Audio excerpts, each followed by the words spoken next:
Hey guys, what's up? It's Emily. Welcome to my channel. Welcome back. If you've been here before, thanks for stopping by again. Today, I'm going to talk about ye old winter TBR. I'm going to be talking about books on my physical TBR, on my Kindle Unlimited TBR, because thank you, Mom. I got an early Christmas present. My mom gifted me a year of Kindle Unlimited, and I'm so excited because there's so many snug, escapist, series that I really want to read on there that I'm so excited about. So I have my physical TBR, my Kindle Unlimited TBR, and then just new releases that I'm really excited about. I remember last year at this time being so excited for winter because there were so many releases just naturally on my radar. There was The Crescent City 3, there was Magnolia Parks 5. I really had to sit down and do my research to get excited for new releases this winter, but I think I'm finally there. So I'm excited to share them with you. Let's get started right now. So first I kind of thought I would tackle my physical TBR since that's always a thing. Last month or 2 months ago, I read my first Kristen Hanna book. I read Four Winds, and I loved it. I don't think that's her highest rated book, so I'm really excited to continue my Kristen Hanna journey. This month, I'm really hoping to read The Nightingale, so I'm not going to include that on this video. I have 2 other physical copies of Kristen Hanna books. I have The Great Alone. This one I got at a local independent bookstore in New Jersey when I was visiting my mom, and then I got The Women from Book of the Month, which I hear is just absolutely incredible. She's really big on historical fiction. I think that is, for lack of a better word, I don't want to say digestible, just a little easier to follow and understand. I think sometimes a lot of historical fiction can be really heavy and dense, and I find her historical fiction to be more character driven. It kind of takes you more on the emotional journey of specific people in that time period, which is always more appealing to me. The Great Alone, love this cover. This takes place in Alaska in 1974, and it's kind of about the aftermath of the Vietnam War. It's about this 13-year-old girl, Lenny, and her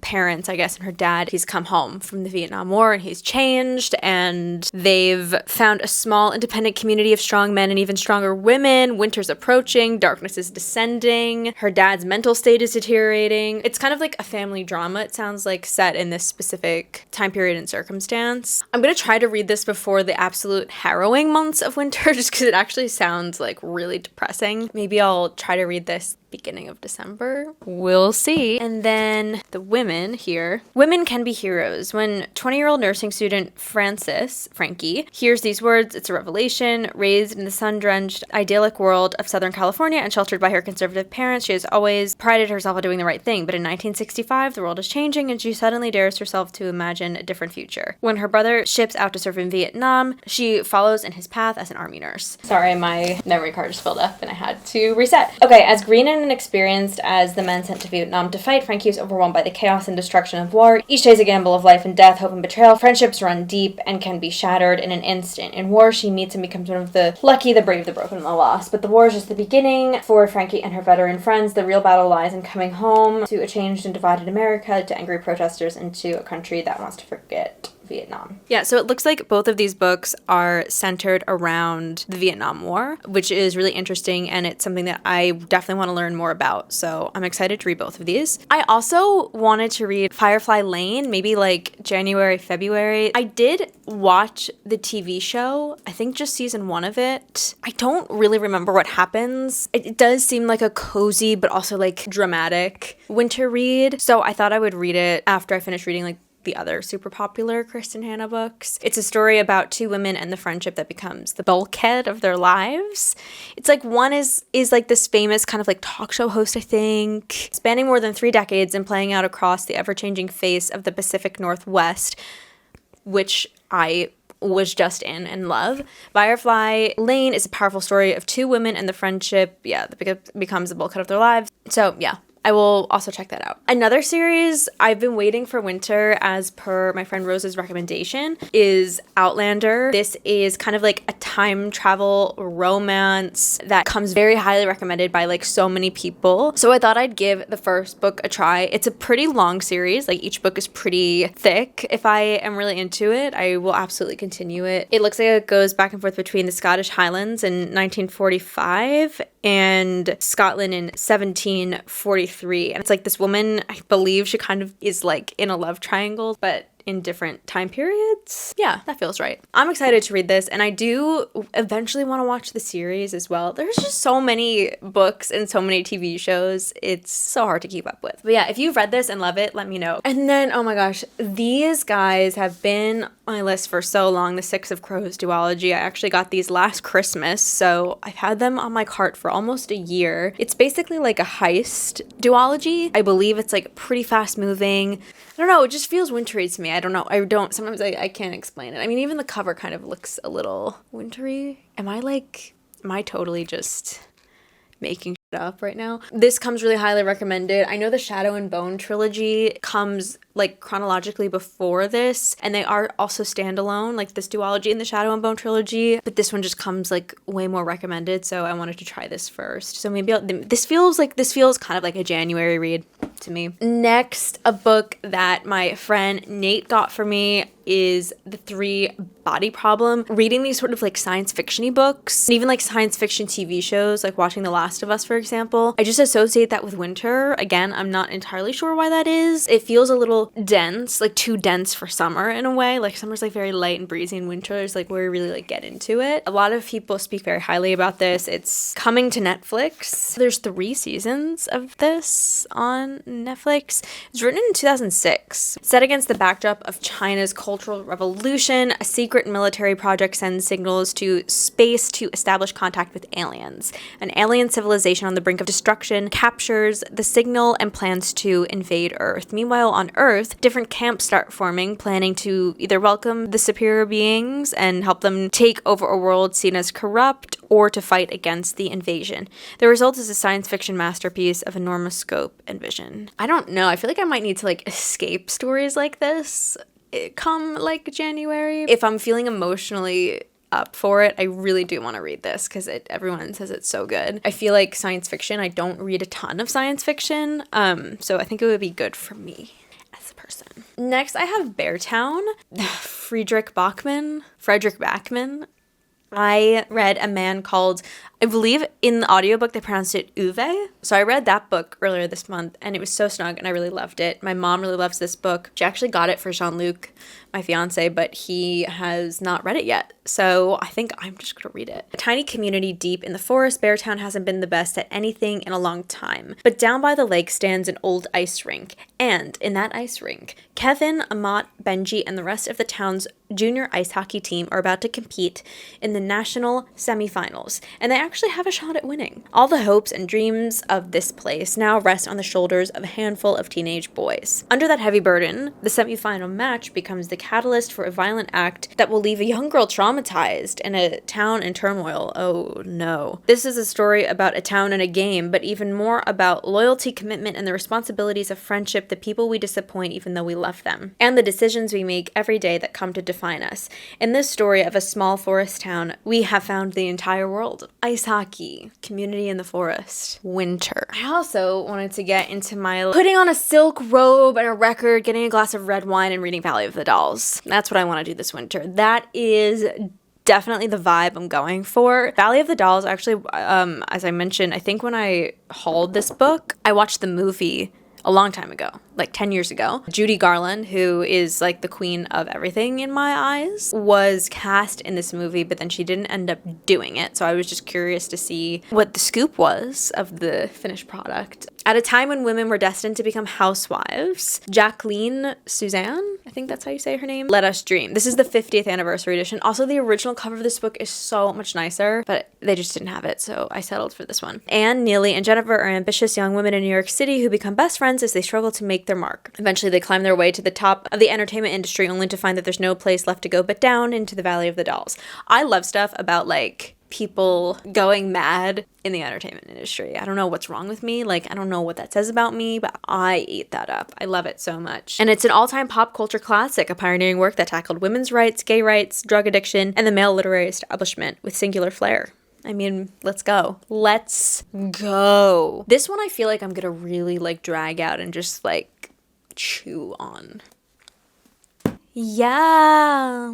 So I bought this last winter and I didn't read it. Rules of Civility. My friend Taylor, I remember we went book shopping and I went straight to the YA section and he was like, no, you need to read literature. You're almost 30 years old, like get it together. So he made me get this. He didn't make me get it, but I felt like if I didn't get it, I was going to be severely judged. So I got it and I'm going to read it. And I am excited to read it. I really am. On the last night of 1937, I actually think I will enjoy this book. It's just like, it is literature. On the last night of 1937, 25-year-old Katie Content with a K, that's very like Kim Kardashian of her, is in a second-rate Greenwich Village jazz bar when Tinker Gray, a handsome banker, happens to sit at the neighboring table. This chance encounter and its startling consequences propel her on a year-long journey toward the upper echelons of New York society, where she will have little to rely upon other than a bracing wit and her own brand of cool nerve. I don't know, when I think of New York City, like the moments that I really love living in New York are during winter. It just kind of brings back that timelessness of the city, I guess. So reading about the 30s in New York City in the winter just feels the right thing to do, I guess. I don't know if that makes any sense. I also, I don't feel like getting them right now, but I do want to do my first kind of like reread since getting back into reading as an adult. And I do want to reread the A Court of Thorns and Roses series. I just feel like it is going to bring me joy. It's important to do things that bring you joy. I might not reread the whole series. I might just do the 4th and 5th books because I'm a Nesta girly. So like I might do like the Christmas special during Christmas, that little novella, and then read Court of Silver Flames again, like in the new year. Now I want to move on to my Kindle Unlimited TBR. I'm not going to go in and really like discuss like each of these because I just made a Kindle Unlimited dedicated video. So if you are more interested in my recommendations of books I've already read that are on Kindle Unlimited, or if you're interested in my further TBR and a deeper description of each of those series / books, go head over to that video. My TBR specifically for this winter for Kindle Unlimited includes the Chestnut Springs series by Elsie Silver, Save a Horse, Read a Cowboy Romance. Chestnut Springs is a 5-book contemporary romance series by Elsie Silver set in a small town of the same name. While the books mostly are recommended on cowboy romance reading lists, this isn't true for all books in the series. Okay.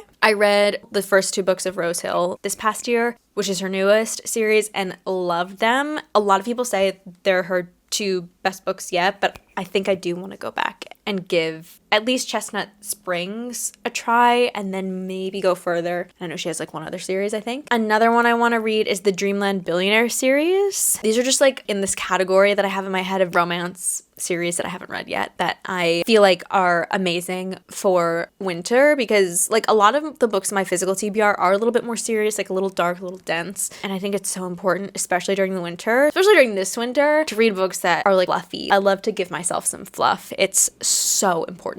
Okay, it's about 3 brothers trying to inherit their grandfather's inheritance. That's a repetitive sentence. Okay, but along the way they fall for the sweet girls. Who wrote this? Hold on. It follows the story of 3 billionaire brothers, Rowan, Declan, and Callahan, who must each fulfill specific challenges set by their late grandfather to inherit their share of the family empire. Dreamland, a renowned amusement park, each brother falls in love while navigating their unique trials, creating a mix of romance, humor, and family drama against the backdrop of a magical fairy tale-like setting. This is one of those things where, like, in real life, if someone was like, this is happening, I'd be like, that's stupid. But because it's a book, I'm like, really into it because it's fictional, you know what I mean? I also really want to read, I've never read The Maple Hills. I think it's a trilogy. Daydream just came out this year. I'm actually not sure if it's on Kindle Unlimited.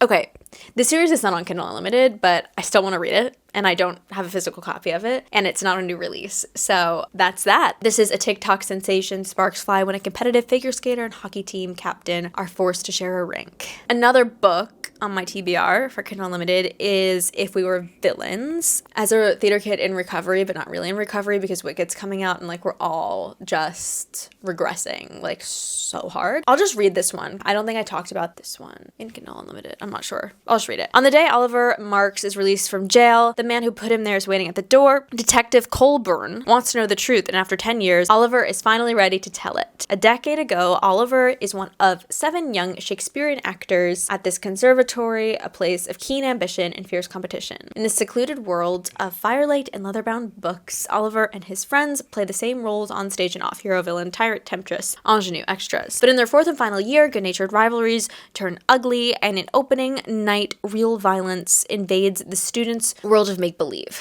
In the morning, the fourth years find themselves facing their very own tragedy and their greatest acting challenge yet, convincing the police, each other, and themselves that they're innocent. So that's cool. I'm reading Secret History now. This sounds like it's of the same kind of vibe, but instead of like Greek scholars, it's like theater kids.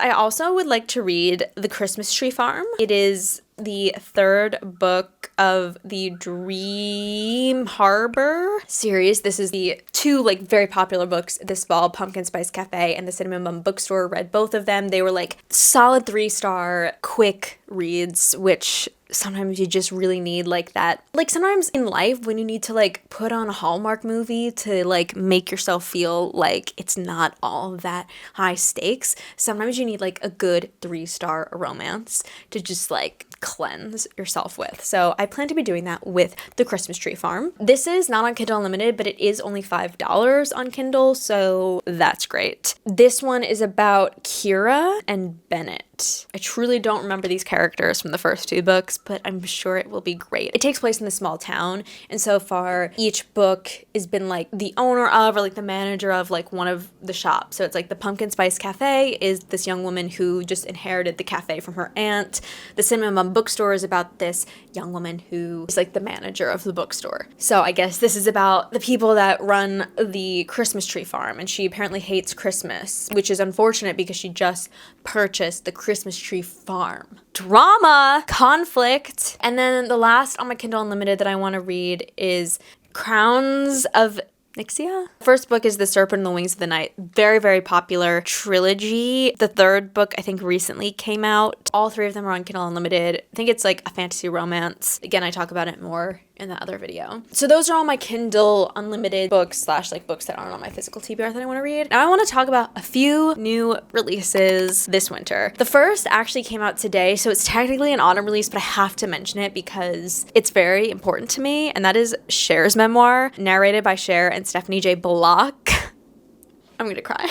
Like, I am so excited to read this book. I am going to be listening to it. I'm waiting for my Audible credit to come in 2 days as I finish the other book that I'm reading now. I love her music. She like invented autotune. She was the first person to use autotune as an effect, and she was a 50-year-old woman when she did it, and I think that's so badass. I love this woman so much. I am so excited to learn from her experience and her life and get even more of a perspective. I read her book like My First Times or something that she wrote like in the 90s. It was more of like a collection of like memories, so it was like her recalling her first kiss or like the first time she like performed or like stuff like that, and like random stuff too. But this is like a true memoir, and it's only part 1. I'm so excited. Like I can't even, and then like it's narrated by her, obviously, so that's iconic. And Stephanie J. Block, who played, I think she won the Tony for playing her in the Cher Show on Broadway. I'm so excited. I love Stephanie J. Block. I just love my Broadway queens. This is just such a month for the theater kids. Like I can't even, like I'm so excited. Next we have Beg, Borrow, or Steal, which is book 3 of 3 of the When in Rome trilogy, which I thought was a duology. This is by Sarah Adams. I read When in Rome and Practice Makes Perfect. I loved When in Rome. Practice Makes Perfect for me was like personally fine. So this is the 3rd book. So the first book was about this like pop star comes to small town and like discovers the meaning of life and falls in love with like small town guy. The second book was about this guy's sister, little sister, and I think the 3rd book is about his other sister named Emily. 2 feuding 2nd grade teachers and neighbors find themselves teaming up in this new rivals to lovers romance set in Rome, Kentucky. I don't know if that's like my perfect recipe for a rom-com, but I am gonna give it a try because I also read The Match by Sarah Adams a few months ago and loved that. I really do like her writing, so I'm excited to give this a try. This comes out January 7th. Next is one that I'm honestly like like, I just feel like I have to read it because I read the first two books. I did like the first two books. I think they're so well written and like well crafted. I just like the personal connection to them is not as great as I feel like the rest of the people that read them, and that's totally fine. Another reason I'm like a little nervous about reading this is because I just remember the second book specifically being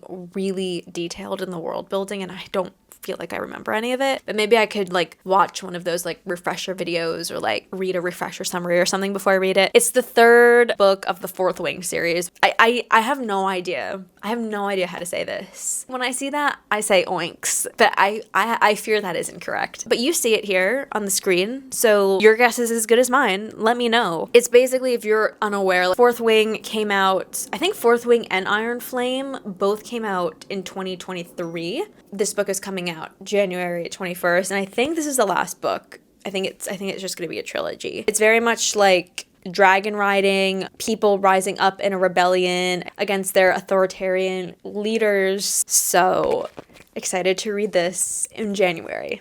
Deep End. So this is Ali Hazelwood's next release. Ali Hazelwood definitely falls in that genre for me of maybe like a decent 3.5 to 4-star rom-com, but it's just a little like palate cleansing. Always can rely on Ali Hazelwood to be engaging with her stories, but it's never something that I'm like really gonna like be thinking about ever again. This is expected February 4th. Yeah, no, I'm excited to read this and see maybe what some other people think about it first. I also, on I think the same day, February 4th. This is called The Lamb. It's coming out February 4th. It is a contemporary queer folk tale about a mother and daughter living in the woods. Margot and Mama have lived by the forest ever since Margot can remember. When Margot is not at school, they spend quiet days together in their cottage waiting for strangers to knock on their door. Strays, Mama calls them. People who have strayed off too far from the road. Mama loves the strays. She feeds them wine, keeps them warm, then she satisfies her burning appetite by picking apart their bodies.